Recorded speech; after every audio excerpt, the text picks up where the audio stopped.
Number 2, we will call to order June 1st, 2023 Village Board meeting. Roll call shows all trustees are in attendance. Officials are all here except for Ally, who has been excused, and the attorney will be attending shortly. Number 4, agenda changes. Are there any? Okay. 5, consent agenda.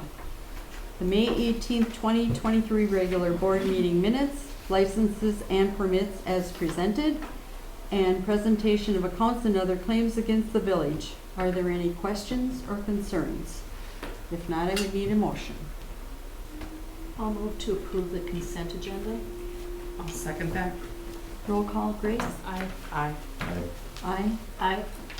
Aye. Motion carried. Okay, then we will go to number 6. We will open the public hearing, A, discontinuation of a portion of Shy Lane. Anyone wishing to speak, please state your name and your address for the minute taker. Did you want to explain it then, Nathan? So the discontinuation of Shy Lane, most of it is I'll pull up the map here on the county website.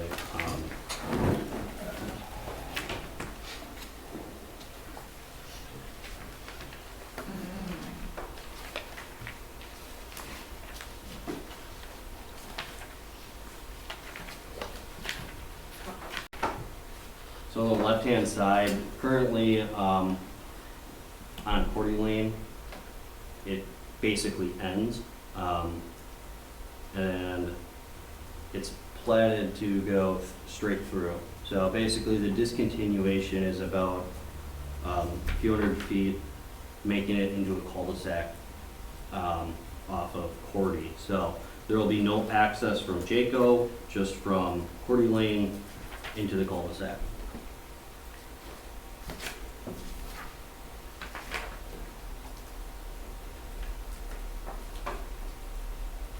What's the purpose of those? The developer basically, A, cost reduction in the road, B, because of the new regulations from the DNR since from when it was platted in early 2000s has changed so that now they need, according to the DNR, to wet ponds or dry ponds in order to comply with state statute. So basically, putting in the cul-de-sac would add in an estimated of 2 parcels to make up for those ponds. Okay, so where would the cul-de-sac go?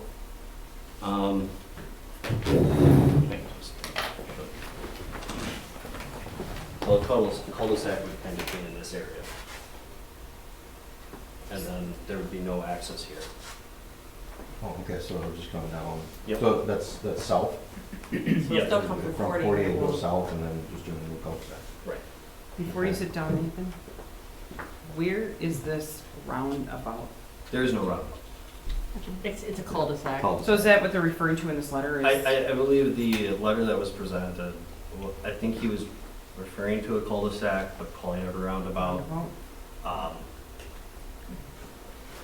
You might add probably 2 more vehicles a day, maybe 4 tops. So I don't think that's necessarily creating a bunch of traffic. Because previously they would have either come down that way Right. anyway to get to those houses, So or come down Jaco, if depending you're which going direction out- they're coming right. from. If you're going from TT, or if you're going to TT, most likely you're just gonna go out to Cordy. Under the original plan Right. anyways. Right. And if you're coming from M, you're probably gonna come up Jaco or whatever, and you Right. would have. Right.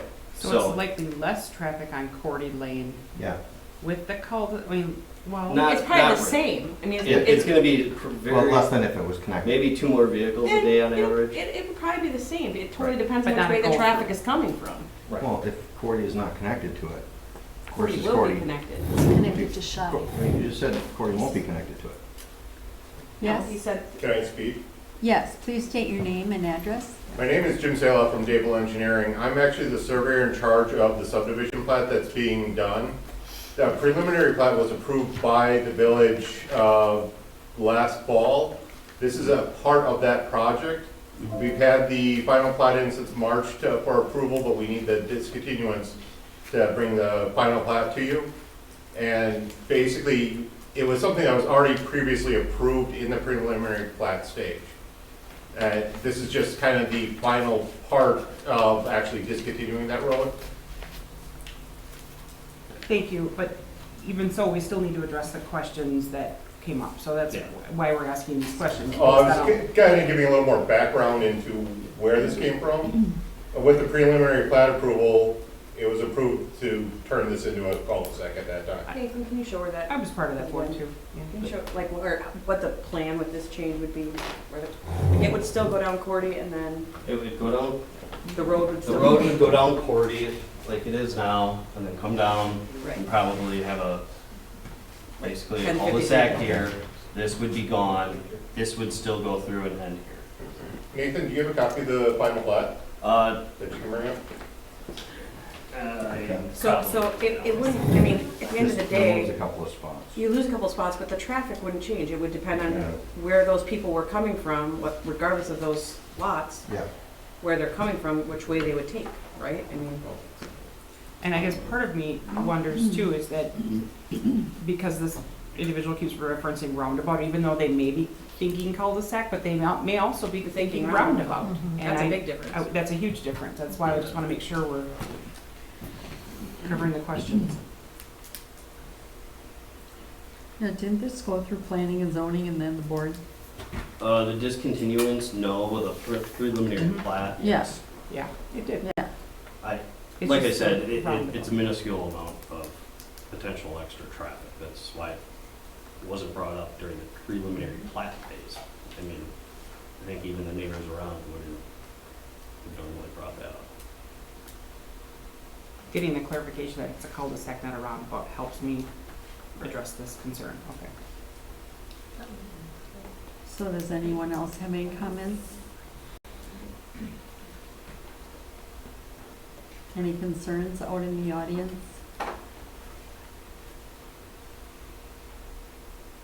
Does everyone have their questions answered on the board? Okay, then we will close the public hearing. 7, pre-registered citizens to be heard. Are there any? There are none. Okay.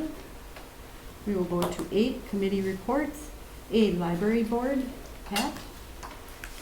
We met May 23rd, and I'll just kind of combine library board and Ally's report. Since she's not here, she asked me to cover a couple things. The Midsummer Carnival will be July 26th, 5:30 to 7:30. That is replacing the end of the year event that we used to have that really wasn't well attended because it was so close to school starting. The library will be closed during those hours, 5:30 to 7:30 that evening, so that the staff can all attend.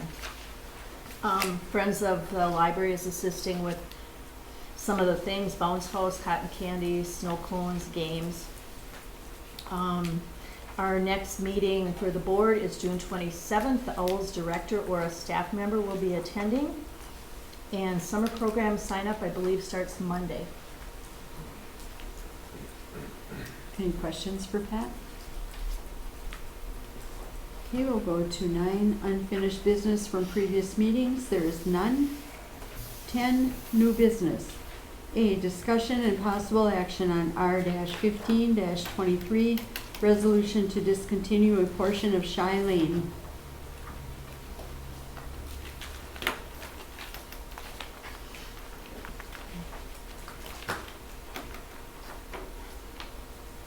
If there are no more questions, we would need a motion. I'll make a motion to approve R-15-20 through 23, resolution to discontinue a portion of Shiloh.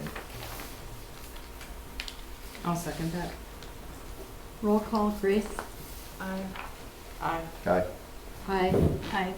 Aye. Aye. Motion carried.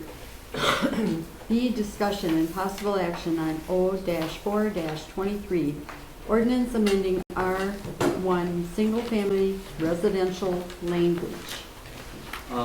So this is basically editing the language that we had approved last year when we amended the R1 regulations when it came to a setback for a driveway. What we did is we changed it from driveway to an impermeable surface so that people putting it, you can't have a patio on the property line, basically, of a cement slab on the property line, because basically what it does is it makes it harder for basically it pushes water off your property onto your neighbors, where you're supposed to have a shared common swale between your properties to help funnel water. So basically, we're changing the wording from driveway setback to impermeable surface.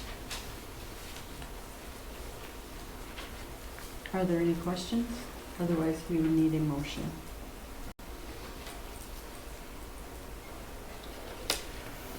I'll make a motion to approve O-4-23. I'll second it.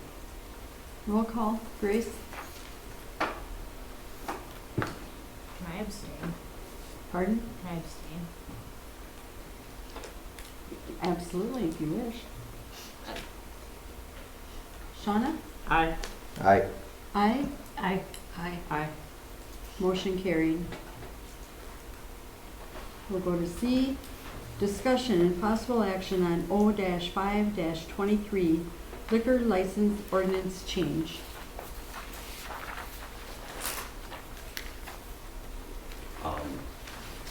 This change is for the basically taking away for non-use of a liquor license. This was done by the attorney and the clerk, basically to edit our old language out, which was kind of vague and a little confusing on the timeline for how long they would have to not be in using their liquor license.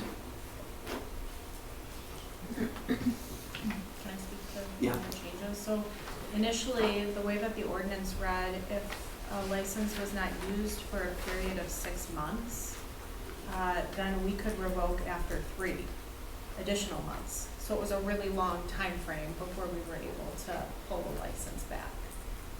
The proposed change would shorten that time frame substantially. So if it's not used within 120 days, then we could take action to revoke the license.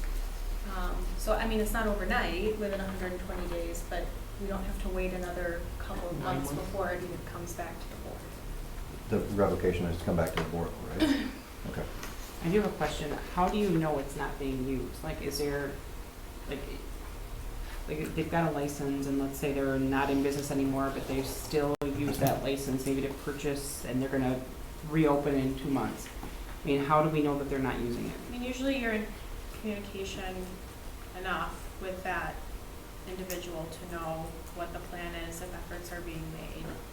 You would have the discretion to allow for additional time if it were a situation where, say, someone had a fire and took a while to get insurance proceeds or whatever. But if somebody is closed, their doors are not open for such a significant period of time, I think at that point it's appropriate for it to come back to the board and for that license holder to be held accountable for that. You know, and I don't know how many you have available at this point, but it can become a pretty big issue. Aren't we maxed out at this point? No, No? we have one left, I believe, plus like one that's sometimes not really being used. Okay. So, Alright. Thank you. But that might not be the case in 5-10 years. and actually, I believe, I think we might have actually got another quota this year, which those are expensive ones, but Okay. I just was curious, like, because I didn't see any wording in here, like how it's monitored or how we. Okay. That was my reasoning for asking if it came back to the board too, so Yeah. that way we could have a check, so it doesn't automatically get taken away. I'm sorry, we cannot take questions from the audience. It was only during, you can wait until the end of the meeting and at the okay. comment section. I'll make a motion to approve O-5-23. I'll second. Roll call, Grace? Aye. Aye. Aye. Aye. Aye. Aye. Aye.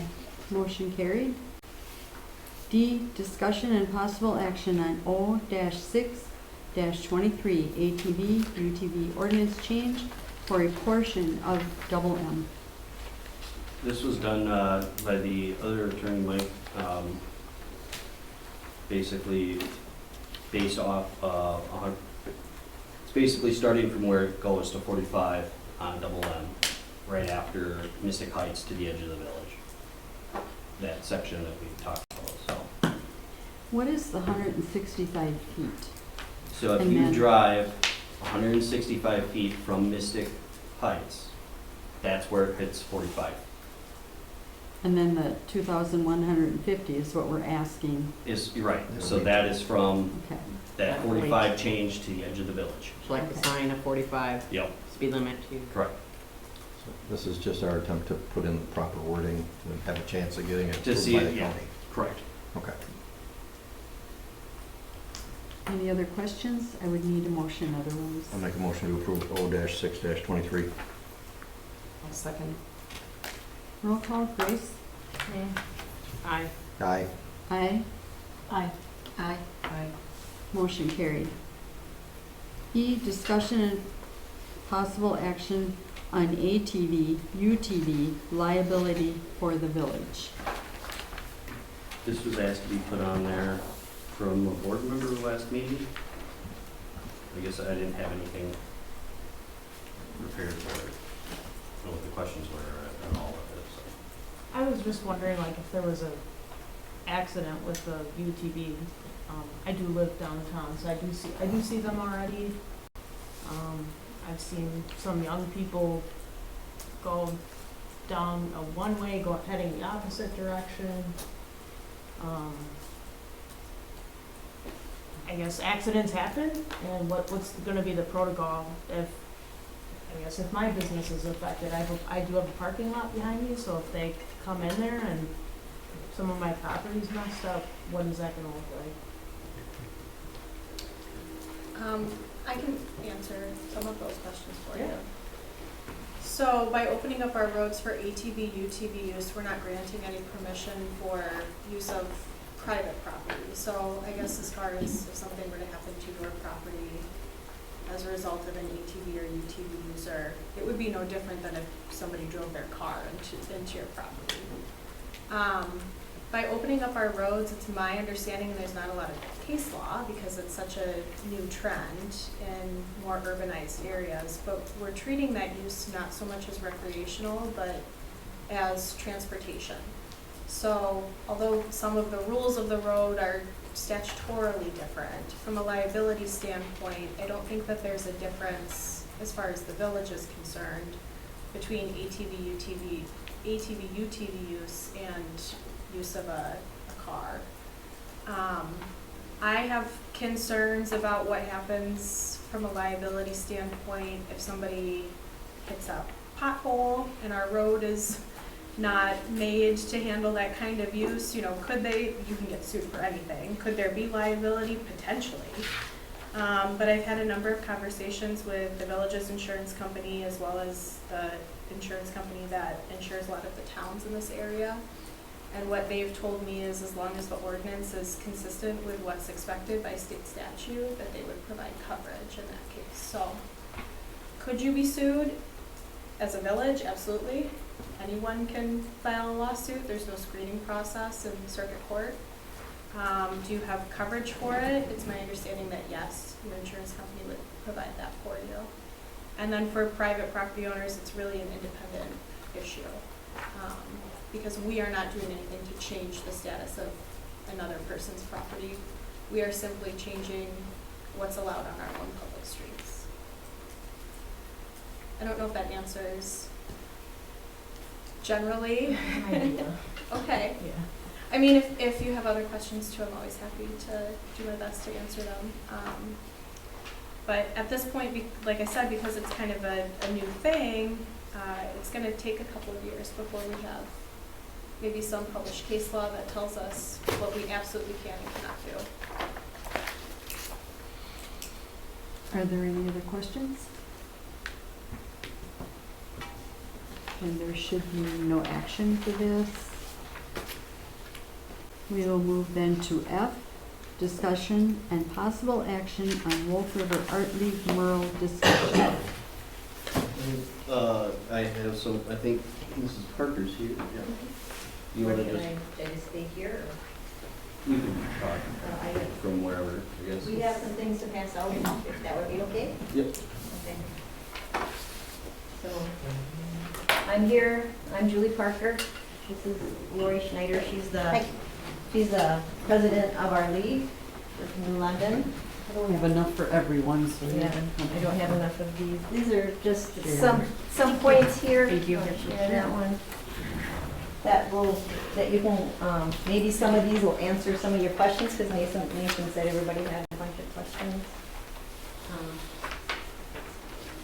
And Melinda Marks is here too, and she's going to be helping. And I talked to Nathan a little bit about some mural stuff. If you don't know anything about the Wolf River Art League, we're from New London. We've been around for over 50 years, and we've done over 70 murals. We've got a booklet there. It shows what we've put together so far. And our next project is a sculpture park also. But some of us live here in Hortonville, and we thought it'd be nice. We've talked actually to some business owners already, and they thought they'd like to see some murals in Hortonville. And the Art League said they will support us. We would still use the Wolf River Art League as kind of the support for the project, but we would have to fundraise here in Hortonville to pay for the paints and supplies, okay? The guidelines here in front of you, that's what we used in New London, as far as what we would like to see with the murals: bright, cheerful, inspirational, interactive, you know. You had to be a Wolf River Art League member to do a mural, which it's just $20 a year. We didn't want anything political, religious, historical, business specific, or crude, okay? The historical, you know, that's not, you can maybe have some of that if you'd like. Approval of the mural content is needed from the business and the committee. In New London, the city had to, the city council had to approve it too, but that's up to you guys. And the paint would be ordered through our art league. It's high quality outdoor paint. It's like 12 to 15 years of life. They give us a really good deal on it. Then there's some more things under there as far as questions. How do we handle collective funds? The Wolf River Art League would have a separate account just for Hortonville funds that we raise. As far as the liability waiver, we did have something written up, I think, that each of the artists had to sign before they did the mural.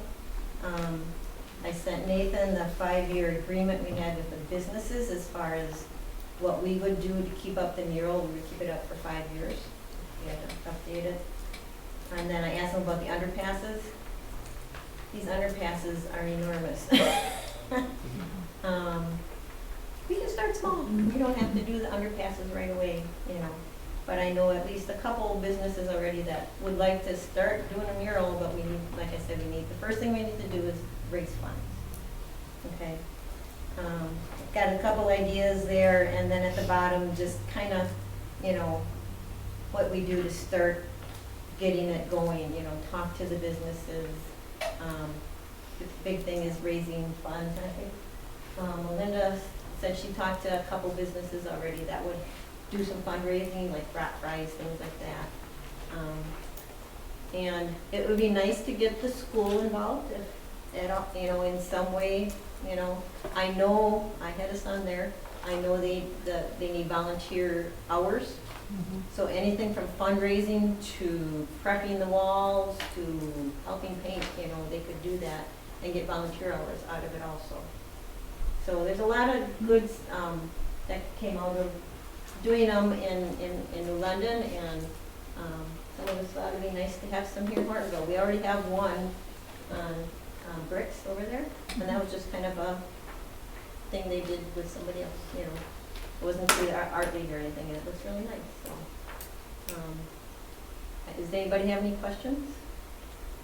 Have you checked with the high school if they have a art club? No, I haven't. Okay. Do they? Okay, Okay. because that might be a, Yeah, there's a lot of things that need to happen. But yeah, we're always looking for good advice on where to look.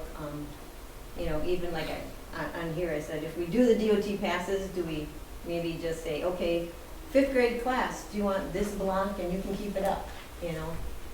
And something like that. I don't know if the teachers would be for that or not, but that's just kind of one idea.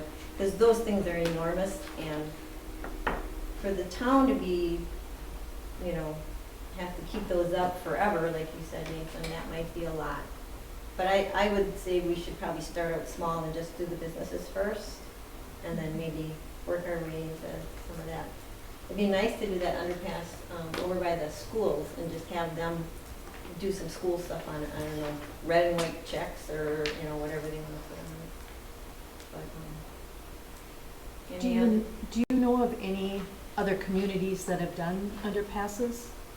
I've seen a lot of them. You guys know any? I have done Milwaukee, there was a couple. I mean, I've seen them all over the country. I mean, just out by Right. Vegas and Utah, and they have some things painted, but I would say it was more like they put like, you know, a goat on something, and it was like a metal boat. You know, they would add things like almost sculptures instead, and then some things are almost like. I was in Austin too. They had them done there too. You know, so it's something new. I don't know too much about doing anything like that, but I've done 3 or 4 of the murals in New London, and it gets a lot of good. They're beautiful. Yeah, we're getting the chamber is really getting a lot more business because of it. We're in New London, and I think people are just taking a little more pride in their town because of it too. They're beautiful. Yeah. My only concern, and I had asked the question initially, was, and I see that there's the 5 years, when I put my glasses on here, that the Art League will assist the owner and make any necessary repairs to murals, current or artistic content, including but not limited to restoring damaged portions. I worry, like the underpasses, I worry about like any kind of graffiti. Yeah. Or any kind, like, so let's say it's the Art League that painted it, or you worked with a school that did that sort of thing. Then that, for that 5-year period, then the Art League would then help restore and remove that graffiti, or is that the village? In the 5 years, it would be us, if that's what Greg did. I think we'd want to work in partnership. Oh, yeah.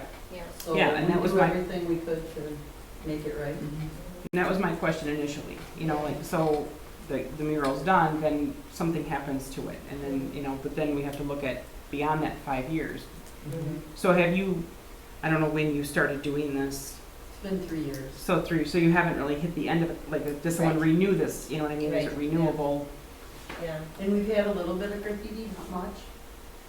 It's 25-year guarantee Sherwin-Williams exterior latex paint is what we need. And so for 3 years, everything looks great yet. We had just some white paint sprayed on a gray block back at the movie theater, and we'll just get the gray and cover it up again. We haven't dealt with it, so we don't know what it would Yeah, take. like I to think do. the businesses, there's so many people with cameras, so people would have that fear of doing kind of damage. That's Right. But I look at an underpass, there's Yeah. a whole lot of, And, yeah, that's why I Yeah. say, you know, let's take it in baby steps, and Yeah. I'm thinking do that, you know, maybe in the future. And plus, those underpasses are brand new, they're not even done with the road yet, you know, so I don't think we wanna deal with that too much yet. and there's nothing in our downtown zoning code that prohibits this, correct? No, Or any not of that our I- zoning code that I can remember. No, and not in the downtown zoning code.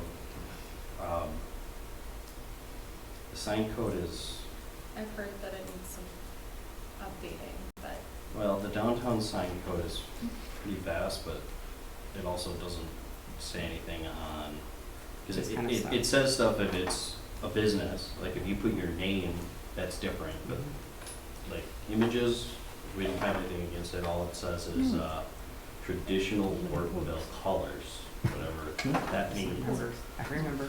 so. Okay. You know, in New London, on that one building, you sold the bricks. Yeah, Was that a fundraiser? yes.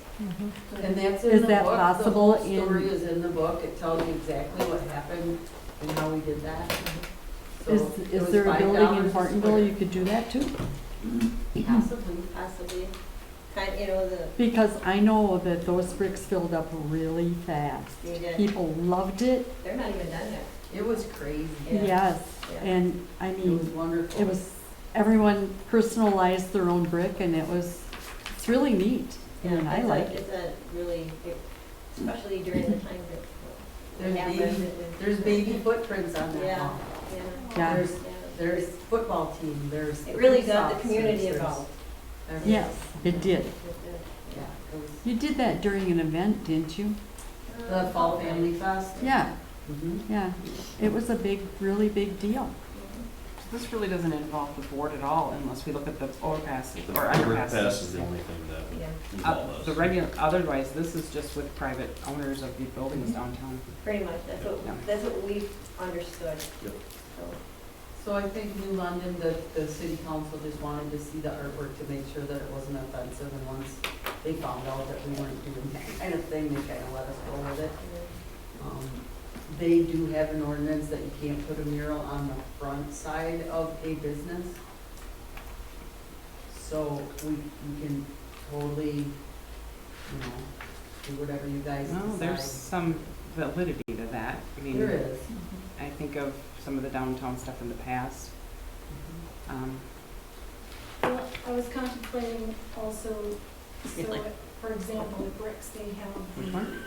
huge cinder blocks around the propane tank. Not that one. Now, those could be painted, but it's, again, under the same guidelines, and up to them if they wish to do it and what they want, what they approve. So things like that, but then you also have, if you even go downtown Appleton, they have boxes, electrical boxes that were painted by students and things of that nature that draw people to come in. So that might be to an advantage. So what was the reasoning for not wanting the front of the buildings? Just because they didn't want the willy-nilly-ness of it, or what was the reasoning? Just curious. Can't answer that one, I don't know. I'm sure it's just for a standardized look, like especially downtown area, you know, you don't want. Well, like we had one painted red, white, and blue stripes. still is. Yeah, you know what I mean, like that, and that was, when we did the downtown ordinance, that was a big part of that discussion, you know, to try and prevent. We're doing color blocking on the riverside of the businesses. We're doing just different beautiful colors on each one of the businesses so that it reflects on the river. And that they passed, and it's been wonderful, and it adds an awful lot of character. So even the back sides, like if somebody has a business and they enter from the back and they want something really spectacular on the back, that's an awesome canvas. Yeah. That'd be nice. Yeah, looking at that picture, it's beautiful, yeah, it reflects on the river nicely. Thank you. So if anybody knows of any place that would like something, let us know. Linda and I are both here in town. We invite you over to see them all. Come on over and. Or helping. Yeah, if you know any artists that, you know. That would not be either. And this is all 100% volunteer group. Nobody was paid for their time to do these 70 murals. We're specifically just very proud of that. We didn't have to hire somebody for $10,000 to come in and do a mural. We all did it. And it was a COVID thing. It was a silver lining, you know. And why, that I think you were invited, and there were initial questions about like the underpasses, when you talk about hiring a muralist to come in and do that, like, let's say it's 8 years down the road, somebody does graffiti all over that, and now the village needs to either paint over it, or we need to, you know, hire someone to repair that, so that was the concern. Yeah, and it was just an idea, there's, what, three big new ones, and just looked like a nice canvas. They're longer than you think, yeah. But, oh, they're huge, yeah. And really just to do color blocks on those, or just a very simple pattern with 3 different colors or something would really make them beautiful. So there's simple ways of doing it. Bike through it every night. Yeah. Any other questions? Nathan, if anything comes up, you have my email, right? Yep. Okay. Thank you. Thank you. Do we need to vote on this at all, or no? Yeah, I guess I didn't know if you could give us our blessing to continue working on it, or? The only thing I'm gonna do in a couple of agenda items here is ask for future agenda item to talk about the fronts of buildings, if we wanna talk about that. We'd have to change our ordinance. I know, Yeah. that's why I'm saying, Right.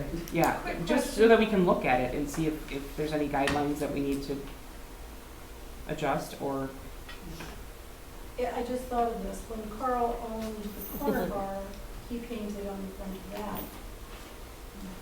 I don't know that he got permission to do that though. Right. Well, You did there was not. a- I'm pretty sure he didn't ask permission to Something do that. pick into interesting. strawberries. As long as it follows the guidelines and business owner requests. Not the first couple days. I know. I have a quick question. I know isn't there some kind of like a little flyer or bulletin that goes out for the Hortonville area? Could we put something in there about the mural project and maybe see if The anybody? village voice or whatever. Yeah, see if they would, I don't know who's in charge of that. See if anybody would, want to be involved in it, help with. Just calling the village. Staff. probably- Just call staff. Staff. Okay, I don't know if it's something we can- thank you. I don't know how much we take input from others in those. Well, but it's It's not not like really an advertising thing though. Right. I mean, the Village Voice isn't really an issue is, though, advertising you- thing. You allow a 501c3 or something that, Then everybody can. then you have to allow every single one, and I'm worried you can get into that, and you got Mhm. Lions Club, you have So the American club- Legion, Yeah. and soon we have a 16-page That's what was just. ad, I guess. Pay for it. Well, and then saying Oh, no to some of the images or ideas yeah. becomes questionable too. I think that your idea, just to look at the ordinance and make Mhm. sure everybody's on the same page. I mean, I don't It's a mind really good sharing a one. Facebook post if you guys want on our village Facebook. We're fine sharing anything, but I Okay. think to put it into the Village Voice is Okay. step. Well, I think Yeah. it would be a great segue to get in touch with some of the business owners as well, or building owners, that landlords. You might want to reach out to the Fox West Chamber of Commerce. Good idea. They would definitely like to have you probably speak.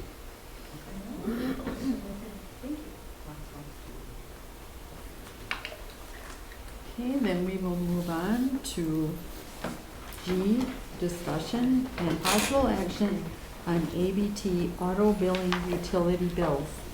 Thank you. Thank you.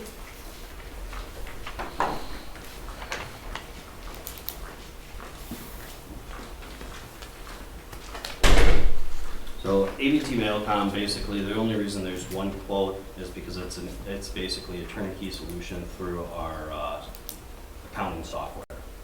That's the only reason we would do it. So basically, what would happen is they would pull our utility bills from the software and then basically create a PDF for our clerk basically to look through and make sure, and okay to process it. Then they would process, print, and send to local residents. Mail or Yeah. email? Mail. Or both? Mail. Mail. So what would staff have to do? They would still have to basically prepare the meters, make sure the meters are all in, and then basically check over the listing of the billing cycle. An electronic version. Yeah, so they'd get sent a PDF, she'd look through it, see if there's any issues that she sees, and then she'd respond back, and they would print.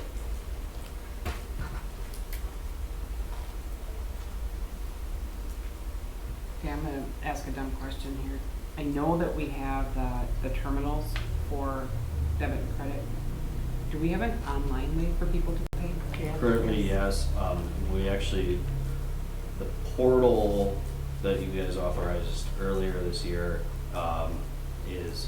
we're doing our training on the 6th for Okay. that. And that would be way that you'd be able to see your account Okay. online. Currently, you can just pay your bill online. If you have your bill, you'd have to, You put in your number, Reference your numbers. lot number. Oh, there's more, so the other, and not to get off topic, but to stay on this topic, to understand the full cost. When we take payments electronically like this, what's the surcharge? They charge it on the, you get charged when you pay. You get it charged on it, which you can, the max you could charge is 3% Yeah. legally. so. it- So how much are we currently- getting charged? So the current one, which is still in place right now, is 2.25%. Okay. The new one is 2.75 plus 30 cents, I think, per dollar, starting at $1. Per dollar, okay. No, not per dollar, No? just One flat, time. 30 time. cents and then, Just wanting to make sure, because that would be, I think that it opens it up more for people to pay like more frequently. Like so, which we want people to pay more frequently, Right, but so- if you're gonna pay monthly online, could we have more surcharges versus? You do now. so basically, I the know. online portal For us, could potentially, village. reduce down the amount that we're sending out. Because you can opt through the online portal to have it just be emailed to you. Okay, And then at that point, you wouldn't necessarily be sent it in the mail. It would just automatically be emailed. So, it, so it saves money there, but, it saves, the utility portal saves that money. This wouldn't necessarily save that money, if that Okay. makes sense at all. Because it would have already been saved if it was from the utility portal. I just want to clarify that it's not gonna, this is basically, the number one thing is it's gonna free up time potentially, and basically make it easier for when there is staff turnover, that we have a process in place. Also, another issue with it right now, our current staff just schedules everything around that week to not be off. That might not be the same in the future, where now you have people taking vacations during that time, and now we have to have other staff come in and try to figure out. water bill how- week, I'm sure is Right. not fun. So, Okay, I just wanted to make sure it wasn't going to generate more of an expense for the village. It is. It is. It It's is. Oh, $1,000. no, from credit card surcharges if It it's could. more than what we're collecting. That, we that don't- doesn't we don't affect pay that any though. credit card surcharges. The customer does. The The customer. customer does, but Right. the maximum we can charge that customer may be less than what we're getting charged from Visa, MasterCard. No. No. Yeah. We Okay. get it just gets applied to the customer, and it is that flat rate. Okay, just So wanna make sure. it's done through that company. not Okay. us. It actually sucks if you pay monthly, like, cause you get charged that 2-3% or whatever every month That's when you go on the yeah. portal. As a customer, you get stinks, but But if you pay just directly, if you don't use a debit card, you only get charged a quarter. yeah, it's, yeah. Technically, you Depending can't on how pay you pay, surcharging on yeah. debit cards, so. yeah, So what that's are your another thoughts mess. on this, Nathan? I mean, do we have money to put in the budget to do it this way? Yeah, I mean, generally, it's a small amount for the price difference.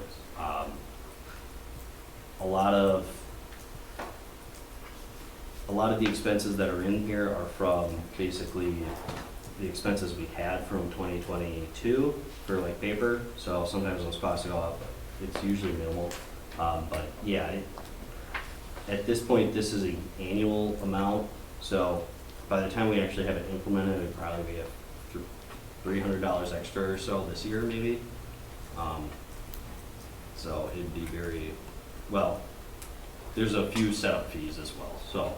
But the trade-off is that it saves staff, it makes the staff more efficient in their job and makes it, So this is $1,000 a year extra. Annually, yep. For 45 minutes saved. So A month. it's $80 a month to provide.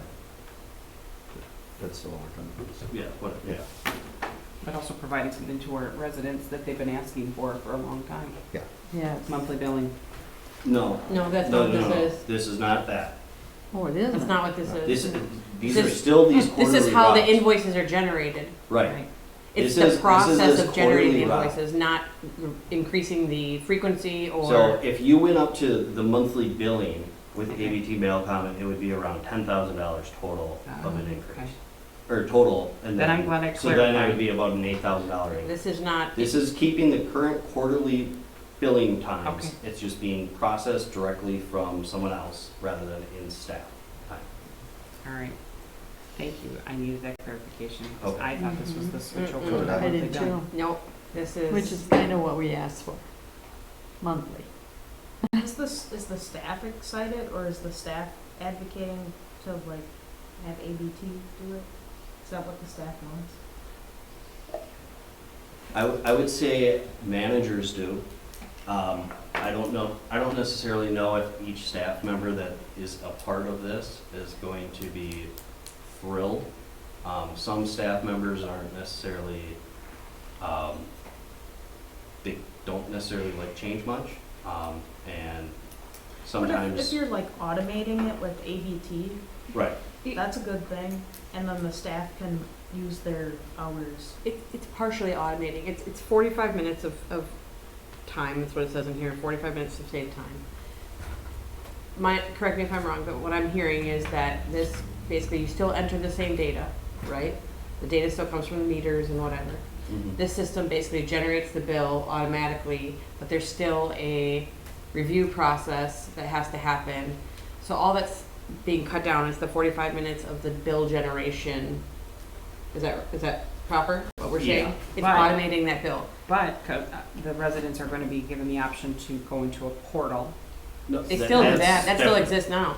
The portal is something different to see though. it. That was already approved. I don't want to confuse anyone. Okay, so that's different. Separate, Okay, okay, just want to The make only sure. thing this is doing is automating our quarterly billings. This is a staff process change, that's it. I'm mixing the two up. Yeah, this is a staff process change. Correct me if I'm Right. wrong, it's a staff process change. This is automating one of the 3 steps that happen in generating utility bills for water. I personally don't know that the 45 minutes is worth $1,000, but to me. Yeah, because I don't feel that we're accomplishing anything. And I mean, I understand things may change, and I understand that, you know, people right now are scheduling their time and their vacation around that week or whatever it is. But as somebody who is in finance, my whole life is the same way. I have close week. I don't take vacation during close week. It's just how it works. It was no different than when I did payroll. I could never take a vacation day when I was gonna have payroll due. Yeah. I mean, it was just, that's the way it was. That's just part of the job, right? Yeah, I mean, you knew when your payrolls were coming and you just scheduled your vacation around it. I think the better option, rather than paying $1,000, is, and maybe you already have this, and I'm speaking off term, but cross-training. So if someone does want to take it through vacation, they handle that. I don't know. I just think $1,000 is a lot to spend for 45 minutes of saved time. Just to clarify on that, it's 45 minutes a month, so it's Right. $1,000 a Still. year. So Let's it's- pretend the person makes so- $30 a month or $30 an hour. That's 12 hours a year. We're saving $360. So it's more like $360. 6 to 8 hours, but still. Well, it's even less than, you know, right? So I guess for saving 8 hours at $30 an hour, that's $240. I think it's pretty smart because I think you're kind of streamlining it, and turnover for staff. I think everyone's like new here in this building now. Not the No. person that does. Not the person that does this. She's Yeah. the only one that's been. Yeah, I see what Sean is saying. You're paying about $120 an hour to have this Who done does it? Yep. Sorry. versus what you would pay staff. I mean, I see the point, is, you know, it's $120 an hour to have something done that isn't substantially changing anything except for where the bill comes from. I'd rather figure out a way to bill it monthly and figure out a way to automate it through that process rather than pay the $1,000 now just to do The step 2. same thing we're doing. Yeah. Or you do cross-training, so that. Right, that's you- what I just said, the cross-training, do then someone have- can take vacation if And they. we've always The said estimate of cross-training. time is not necessarily the estimate of time that is actually accomplishing the goal. What is the estimate of time, because it says 30 That to is the 40. estimate of time according to the personnel. So do we know, is there a way to validate the amount of time?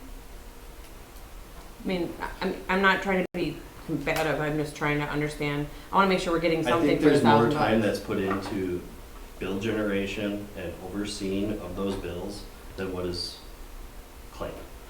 I mean, I guess I see this as 3 steps, right? You know, you're still entering the data through the meters, or I don't know if that's manual or not. I don't know if that's manually entered or if that's entered directly through, you can tell me that, I don't know. This isn't my expertise. But the next step is that they manually generate these bills, right? Mhm. And then we still have to review them at the end of the day, just like we do our check runs to make sure Right. that they're accurate. So what we're doing now is, instead of that person generating the bill, whether it's 30 to 45 minutes, I have no way of knowing. The person still has to validate. So how does that validation process work? They still do the math, times this equals this? No, she just kind of looks through them and based on Historic, or? just. So I guess my next. She has it memorized, so she looks at people and she knows when someone's Use more probably than is what a they. leak Because because she's got a she's $40,000 got. water bill. Well, and I've asked that. Yeah. Like, I've asked that, They like, get a I had a red leak or whatever, Right. or, They get you a know, I warning. just filled my pool for the 5th Right. time for the year. But I guess I'd be more interested in seeing other options. I mean, I don't know if we have other options from a billing standpoint that would remove more of this for the price increase. I'm all about efficiency, but I don't understand just making it efficient for one step of the process. The checking whole process. over the bills is something that is just done through customer service standpoint according to staff. Like technically, Most places don't. They send the bills out and the residents usually call. so they're really just looking, we're not really checking and validating the dollar amounts, we're just looking for anomalies. Yes, correct. Based on institutional knowledge Yes. that Right. when this employee leaves, we will lose. Right. So you said this was kind of a turnkey sort of thing. Is there any other option that integrates with this software? So basically the way Civic works is they have partners. Yeah. And in order to be their partners, I'm sure they work out some type of deal. And this is the one that they work with for sending out mailers. Is there another municipality who's done this recently? Yeah, I talked that we to could- Plover. Granted, they have 4,500 people. It's not big of a difference, Well, we have about 1,000. I guess, for One of residents. those- They have They have a- 400 or 500 bills that go out. Correct, sorry, I should have said that, but, so they have a lot more, but that personnel really loved the switch over, they switched over 2 years ago, and she basically said she has no bad things to say about it, they came in, they took time to kind of explain the process and spent up their time, yeah, so. There's a big difference between 4,500 bills and. I agree. 1,000. And that's the hard thing, is trying to find one, you know, there was a few that were in a range that I didn't get a hold of them yet, so. I'm all about efficiency, I just don't see the value in this one for me. It's over, you'd have to take over 3 hours to Yeah. process it every, Would this you'd have help to save catch- over 3 hours every time to make it Balance out, making it break even even. close to break even. Is there a paperless option? Yeah, you have to, well, through the utility portal, yes. Okay, But so- they have to opt for that. Yeah, The other efficiency this does is basically combines bills, which is something that we send them together currently, according to. Water and sewer. oh, yeah, Yeah. because we have water and sewer. So if you have multiple bills, Yeah, because some people have multiple properties. Meter. Right, so, basically, she hand does that right now. So the ones that are combined, she combines them. This would automatically do that through their account, or through their process. So, question. And I understand there's this portal that's coming that has nothing to do with this. So are we charged per bill that has to go out, or are we just charged a flat, like this is? Per bill. Per bill. Could we offer some sort of incentive for our residents to sign up into that portal to receive email billing to reduce this cost? Could there be something that we do, I'm not saying financially, but some kind of incentive that would give, so if you go to paperless, I mean, how many times do you, I'm trying to think, like even We Energies, you know, every time they're asking, you want to go paperless, and yeah, we went paperless. Could we, as a municipality, offer some kind of incentive to get people onto? Usually it goes the yeah, opposite way. I was gonna say. Usually it goes the opposite way. If you don't go paperless, then they charge you a fee for getting an invoice. And that's what Yeah, I'm that's- wondering, that's so like, going to- we're looking at this as it is now. But if we could even get a third of the people onto paperless billing, that would reduce this cost, to me, down by a third at least. Frank, I guess, so one thing would be, if you're gonna charge a fee, if they're gonna have a regular bill, that would be under the PSC's jurisdiction, so I'd have to look through the PSC. Well, more of an incentive, so like if you An did the incentive, I paperless. don't necessarily know what we could come up with that's an incentive Nathan that will come legally over is your allowed. Wash it out. Just something, I try to think of like something where, you know, that where it would make people want to do that. I mean, personally, I would rather get an email bill versus a paper one. I hate getting the paper ones, I hate them. I would rather an email one, so that's my personal preference, but to someone else, if they don't care either way, but we give them some sort of, if you do the paperless, I don't know. I'm trying to be creative here. I'm No, trying to reduce I this know, cost. I just don't, Best of I both don't worlds have here. an answer, because I don't know what we can really incentivize as a municipality. Maybe Ashley can come up with, is there anything that you've ever heard of at a municipality aside from, I mean, it doesn't even have to be monetary, it's just some sort of incentive to get them to sign up, you know. I appreciate sort of the line of reasoning there, but I'm not aware of anything that's been. Try to be creative here. Yeah. Yeah. Best of both worlds. I'm trying to make both sides. Let's make them save for auto pay. I mean, we could just throw out stuff everywhere. What does Lisa think? You get to have a special Oh. stuffed polar bear in your yard for a week, you know, I don't know. She This, doesn't like change. yeah, I mean, I think she's skeptical, but she normally is, of a lot of anything that changes, which happens, so. Yeah, I would put a hold on this for me. I don't think that I would do it the way it is, unless I think we need to come up with some other solutions. It's not about not changing. I think that efficiency is good. I just think that I don't feel like we're getting a huge bang for the buck.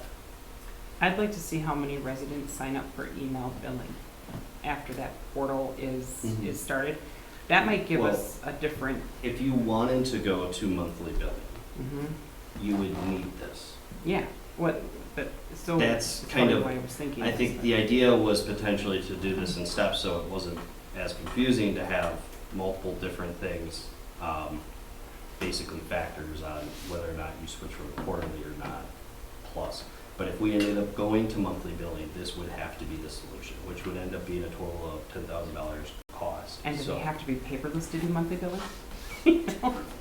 no. There's your incentive right there. You want So- monthly billing, you gotta be paperless. Basically, if we did want to do the Yeah. monthly billing, it would have to, we'd have to go through a monthly bill. There's no way our staff would be able to keep on with it. Would there be advantage to going to monthly billing? Because then money would be flowing So quicker. part of, yes, we would get money in earlier. It's not a huge problem for us to get cash. I mean, it's more, I think, A, it allows the resident to get a smaller bill monthly. It's not as much of a shock to them as they get it quarterly. B, it helps with potentially catching errors or issues that are happening, potentially, it can. Because sometimes we can have a leak go on for 2 months that we didn't notice until the bill came out. And then basically what happens, they say they had a leak, they go get it fixed, we eat that cost. So the village loses potentially some money because of the fact that we do that constantly. So that might be some type of benefit to go to monthly. The other issue is gonna be, you know, potentially going to monthly, there might be some issues, starting it that way. I think a lot of residents might have a problem with getting monthly bills and not getting a reduction in the fees. So I guess, I feel like no if- reduction in fees. The reduction in fees is so small. it's not gonna be a reduction in fees. No. That's what I'm saying, is that they're not gonna care that they're on monthly billing. I think most of them are gonna say, you have not cut, or when is the bills gonna get cut, is what the question's Oh, gonna be. that way. Yeah, Gonna happen. because, I mean, that's what. I thought you were talking Right. if you pay by this date or you pay by this date. No, no. You get this little, No, it's a you know. Yeah, it's a small fee, but I think, I mean, it's nicer for me as a homeowner. I like getting monthly billings better, because it's a lot easier for me to not, Budget. right, I mean, to budget 3 months out what my bill is gonna be, and then when you see it, I mean, So what does Greenville do? What They do do they monthly. use? I mean, what do they use? they To do them do- in-house, They do them in-house. yes. And what's the cost of that versus doing this? Emailed or paper? They do the same postcards as ours. Okay, I think and They they have have a- how many customers? they have a lot larger of a staff, so the second we want to start adding 20 employees per department, we can keep up with them. The issue is they have, I believe they have at least 2 utility people I that think are they just, do, yeah. just utility and nothing else. They have a lot, like I said, they have a lot larger staff for doing a lot of this stuff, and Okay. they don't have a full 13,000 population on water and sewer either. Right, They have a smaller, they had a sanitary district at one point, which got combined and incorporated. So, But they do use a service for the online. yeah, the online stuff they do, but they also do automatic bill payments Yeah. and stuff like that. So they do that through our same type of software company as Yeah. well. And I think about like the auto bill pay, I mean, that's such a huge advantage. Yeah, that's what the utility portal will allow. Well, the utility portal will allow that, okay, so, which if people are on, like ACH, and they're on, or they, not like ACH, but automated payment, or they do something of that sort, and they do this and they go for email billing, it wouldn't be 10,000. And there's really no way to really come up with a solid number, because you don't know how many people are gonna Right, sign up I mean, it for. would be, yeah, I get it. It would be based on how many people actually do it, but I don't wanna speculate. I would, yeah, it might be a little less than we would hope. I think that's something more my generation, maybe a little older, kind of getting into doing. We still have a lot of people who hand deliver them here because that's what they would like to do. Well, stamps are 60 cents too, so I mean, Well, yeah. I mean, that's a big part of it. Yeah. Can we throw something in the voice to try to encourage people to, Yeah. that don't even know the option for the portal exists? Yeah, once it's out, I Yeah. think we're gonna do kind of like a giant welcome and kind Yeah. of discuss how the portal works and whatnot. But yeah, for this portion of it, I think the idea was potentially to get it in place, to kind of get used to it and see if that's something we would want to do if we wanted to go to monthly billing. I get it's only $1,000 annually, but I don't know. It just feels a little. I like the idea of monthly We're gonna have to billing. go to it eventually anyway, possibly, right? Yeah, but I think it'll be different than this. Maybe I'm wrong, because of what we're doing with that whole second step, the portal that we're not talking about because it's not really this. But if people sign up for email billing, then you don't have that cost of the mailing and all of that, which is a cost savings. Agreed, but we don't really know what that number is yet. We don't. Is there any way to defer or table this Yeah. until we get that portal in place and really push for people to do that, sign up for email billing and that sort of thing, so we kind of maybe get a better idea of how many people we'd actually be sending paper billing to? Yeah, I mean, we can, it's not an issue. The cost currently in this is 72 cents per bill, just a FYI on that. So, I mean, even if yeah, I mean, it's something we can do. You'd have to get it, around good amount to switch over, which I think we get less than 100 bills per month or so. I would say it's closer to about 20 electronically currently. I have a question. What would we do if something like happened to Lisa, like in a month? What would that look Like like? if she retired in a month, basically Would this be like an Lauren insurance would, Lauren would probably have to, It's making Lauren nervous. Lauren would Lauren's probably squirming in have her chair over to, here. take over doing a lot of the utility billing. She has a background in it, but it's taking her away from her current job Yeah. to do it. But that would happen either way if she retired, and there'd still be other stuff to take over. All right, you just said something. Cross So you have a background in utility billing. And what did the municipality use when you were in Oak Creek, if I'm correct? Oakville. Oakfield, okay. We did paper billing. We pretty much did the same thing as here quarterly, and it was 400 customers every quarter. And just as I was leaving, they were doing a bridge to make it the meters to pull in electronically, because we were doing that the old-fashioned way with Excel. So ours was even much older than what this process is here. But seeing what the portal is going to be fantastic, because it is going to allow for much more cross-training when that's brought in. When is the portal? So we have a training on the 7th at 1, sorry. June. Of June, yeah. And then it's ready, but they've just been, it's the training portion that hasn't been put in place yet, so. So right now, if Lisa isn't here during water bill week, who's doing this, or who could do it? Do we have anybody in the office right now that can do this? Or is it Aaron? So, You know what? Right you are over there. basically, the way our You can increase that software 45 company minutes. is Yeah. they'll, if something happened, our software company would work with Lauren and Okay. basically try to get the bills out. It would still, it might be a few days delayed, but they work with us on it. Just, I mean, it's a legit question, because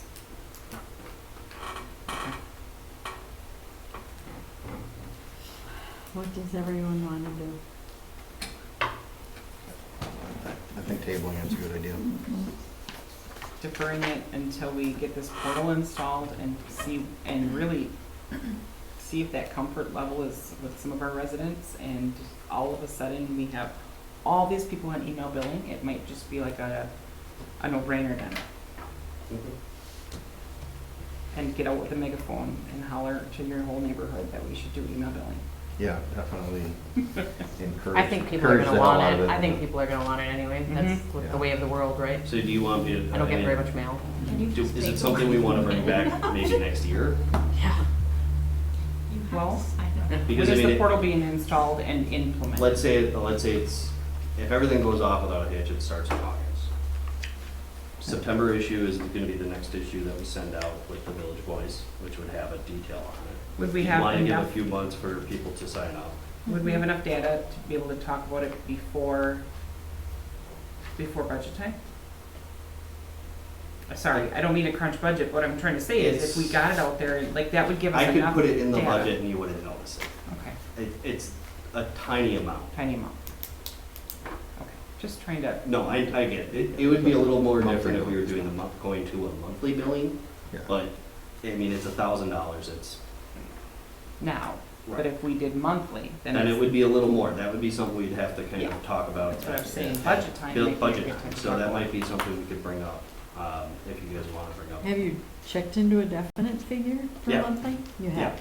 They gave us, well, yeah, because it's just basically taking the total of our 3 routes here and multiplying it by 72 cents per bill. And then you do that monthly. I think it was around $5.98. So the total cost in the current billing, well, wait, sorry. So you just take the 3 routes, add them up, and that would be your monthly fee.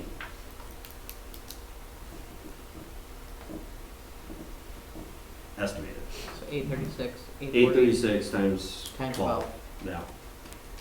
It would just be nice to budget for it, and then that way we make a decision, and either we have that money and it's just there, or we make the decision not to do it, and then it's just not, but that way it's just budgeted, and I'm not trying to push a timeline, but I don't care when you guys want. I'm just trying to clarify when you would like it brought back, because a lot of times when we table things, it gets forgot about, and I don't necessarily want to have to, so can we, I don't know how to do that. I mean, I know we've done deferrals and tables before, but can we say, can we table this until? budget time. Can we make sure this hits the, or at least the discussion happens during budget time? Yeah. Is that the right way to say this? I'll make a motion to defer this discussion until budget time. Is there a second? All in favor? Aye. Opposed? Motion carried. H, any other miscellaneous topics for future discussions? Yeah, I wanted to add about just looking at the ordinance for business fronts, not just in the downtown zoning area, but the village as a whole. Because there's two different ordinances. Three? Well, one's for highway commercial, one's general commercial, and one's downtown zoning. However many we have. Yeah. Yep, okay. I have a water related concern. I talked to a resident on Nash Street. He lives in the Mill Street apartments. And he said there's probably 4 apartments there and there's only one water line into the building, and he was telling me that there's one water line, but each residence in that place, they all get this water usage charge, and like the landlord passes that on to them. Is that something the village can influence? So that would be something they might want to take up themselves. The PSC has strict rules on what a landlord can do with water bills. I don't know them off the top of my head. I think I looked at one point for my own personal thing, but yeah, it's not something we do. Right. So I think The landlord-tenant problem not to be discussed at this time. Yeah. I didn't know It's if not that's on the the village. agenda. Yeah, we I can't have a discuss similar it. situation, I can talk to you after. Yeah. Is there anything else? I would like to have an update on the rec program at some point. And I can save that for later. I forgot to mention the scholarship program. So there's still money available and slots to be money distributed to, so for families that need financial assistance. Anything else for the next agenda?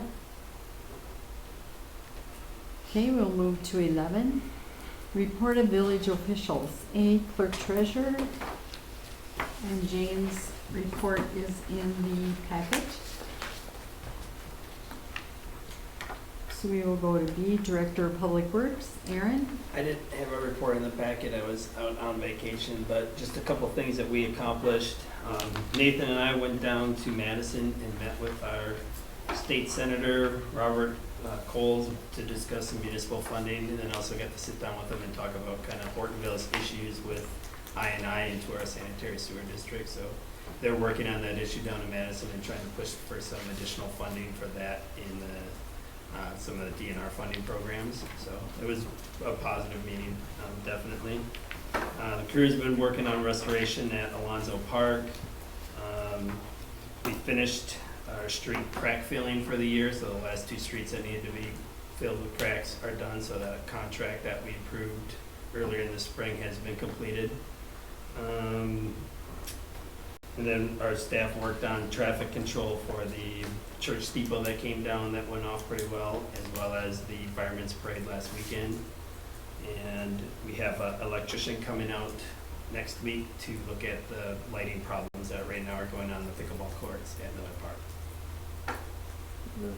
We had an incident, we had an email. And we had an incident last Thursday with a sanitary sewer overflow into a residence home. It was found to be caused by a blockage in our sewer system.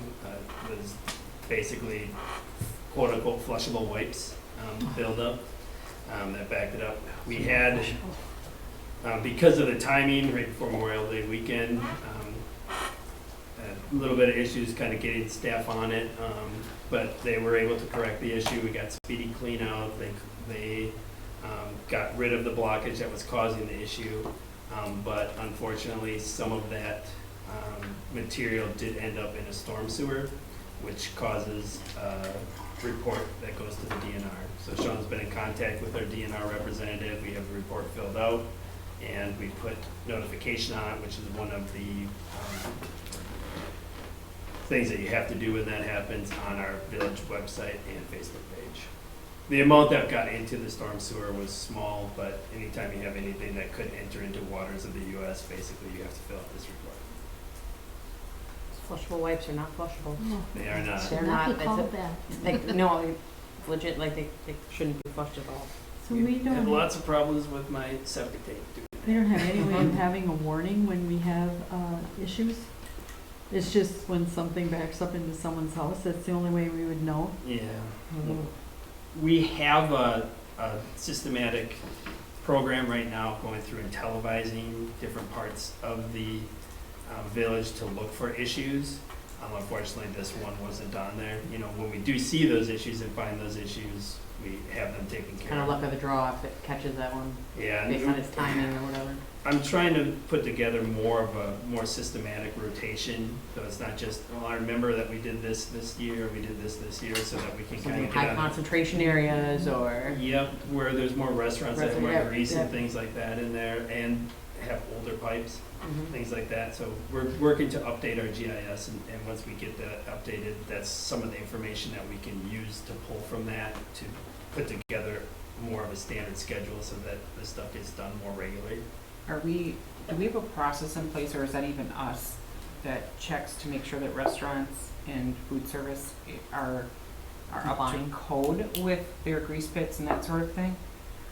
I mean, there's some, there could potentially be grease that's going into the system that is from a business, maybe they're just unaware that should have been, I mean, who monitors those grease pits? Sean does.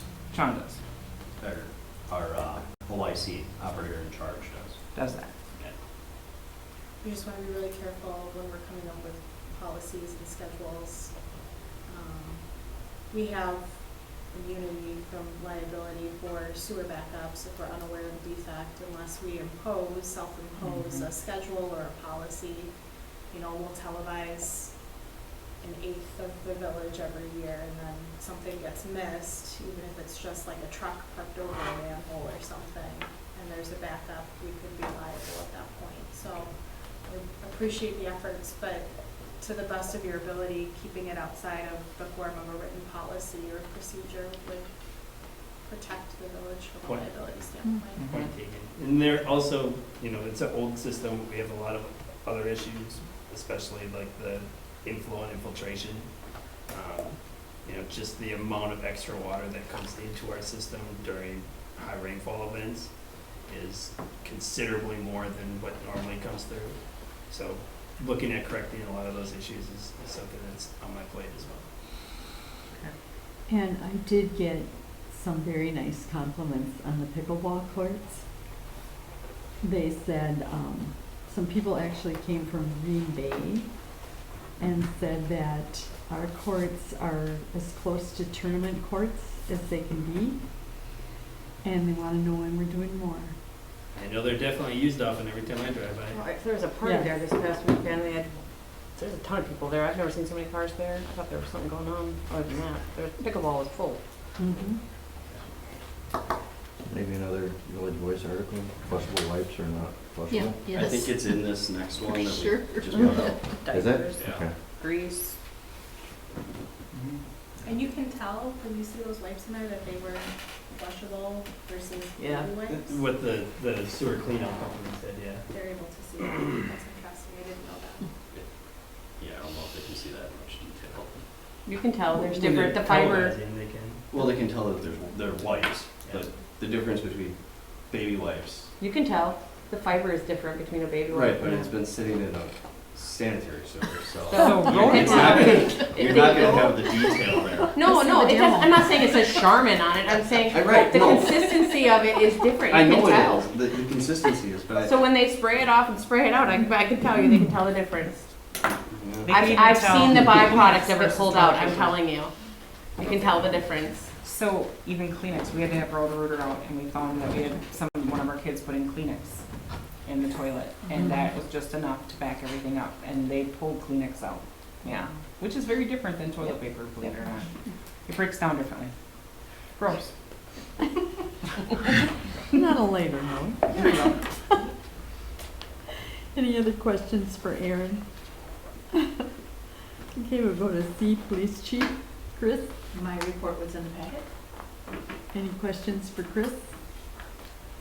With the Highway 15 double J intersection closing, is there anything that we're doing village-wise or notifying people? Or, I mean, I know that they put, the Outagamie County Highway Department did something, but I fear this is, people are, obviously I think Grandview is gonna be the route they take, which is, it is what it is. Well, they're gonna be still able to get into town.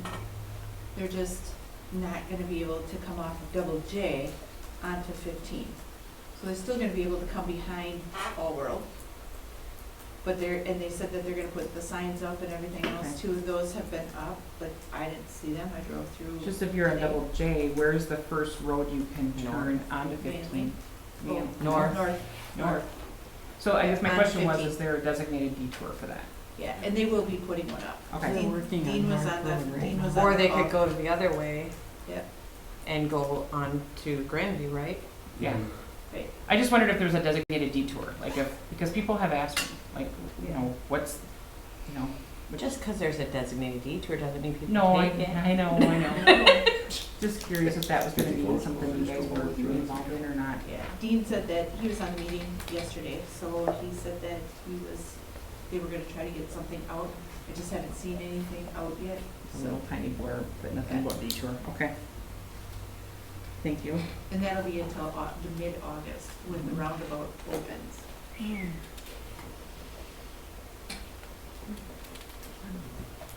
Okay, we will go to D, Library Director. Ally, and you did report what she wanted? Okay. E, Attorney. I don't have anything. I apologize for being late tonight. Happy to answer any questions too that might have come up. Okay. We'll go to F, Nathan, Administrator. The only thing that I put in your packet, that's just an article that came out that I thought would be good for you guys to look over while we're gonna be kind of discussing downtown soon. It's put out by the Wisconsin Economic Development Group about downtowns and ways to basically make them more vibrant places. So it was a quick and easy read, and I figured it might be a good thing to look over as we start looking at what we want to do in the downtown area. So I put that in there. Other than that, just kind of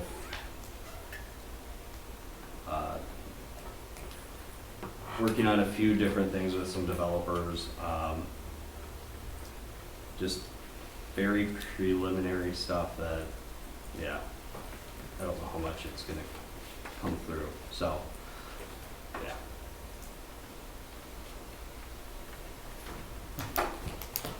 Any other questions for Nathan? It's a good article, I appreciate that. We'll go to G, Building Permit Reports. There are none. 12, Communications and Miscellaneous Business. A, Black Otter Lake District News. Pat? Oh, Jane. Oh, No. Jane, sorry. I'm so used No to news. saying Pat. Okay. They did have a meeting. The lake is gonna get cut on the 5th. The company's coming in. First day we could cut was June 1st. The weeds. Did you get? So are weed suckers not working? It's not yet. Okay. So they hired a company to come in. They're coming in on the 5th. But we wouldn't have been able to cut even if we had one until the 1st. Today would have been the first day that we could have with our permit. So there has been some questions that came into the village, and we kind of relayed the information for the Black Otter Lake. Yeah, 'cause it's not looking good. No, it's not. It's, They you can can't- run across it, I think. Yeah, you can't cut it all during May because of fish spawning. It's been a very moist, Okay. or warm May too. I so know, it's- yep. So we noted on our kayaks that there were, I thought, I saw at least 20 or more dead fish. Yeah, we were, so they did, It's the heat again. they did adding fish. Yeah. So maybe that's. part of it. Basically, we expected to have a good amount that died out of it, Okay. but when they add in fish, usually a good amount. All right, that would explain that us. You know, we didn't Also expect with, that fish. with the lower water levels, just due to not having any rain and the explosion of growth, you can limit the oxygen in the water, which more susceptible fish will, then you can have Okay. die-offs from that too. All right, thank you. Someone asked about the water level. Why is it so low? It hasn't rained in a month. But don't we control that with the dam? And, We haven't moved the dam. Yeah, it hasn't been moved since. We haven't lowered it or anything since the winter, yeah, so. people that fish it were asking why it was so low. And the other thing is, later in June, we may have to lower it even more. It's getting pretty close to where we need it, but we have a biannual review of the dam. And in order for them to look at everything that they need to do during their review, the waters have to be a little bit lower so they can see everything. Okay. All right. So we So will we go pray to, for rain after that, so it goes back up. Yep, yep. we'll go to B, Hortonville, Hortonia Fire District News. They had their 150th. I didn't attend. I had other plans, but it was jammed. Yeah, And hear it then from we- my house. What's Very that? nice I could hear it turnout. from my Yeah, I was house. just saying, you Yeah. could hear the music later at night. Yeah, they said they had a very, very nice turnout. Yeah. Okay, we'll go to C, Gold Cross Ambulance Run, report and news, there's none. D, Hortonville Civic Association, Jane. Nothing new. E, Senior Activities Committee, Pat. Potluck this Monday, Erin is speaking. And then following that, we're going to do the planting in the planters outside the library. We're starting our walking program June 12th at 9, and our next meeting is June 15th at noon. Any questions for Pat? Okay, 13, comments and suggestions from citizens present. There are none. And number 14, I would need a motion to adjourn. Make a motion to adjourn. I'll second. All in favor? Aye. Opposed? We are now adjourned, 7:27.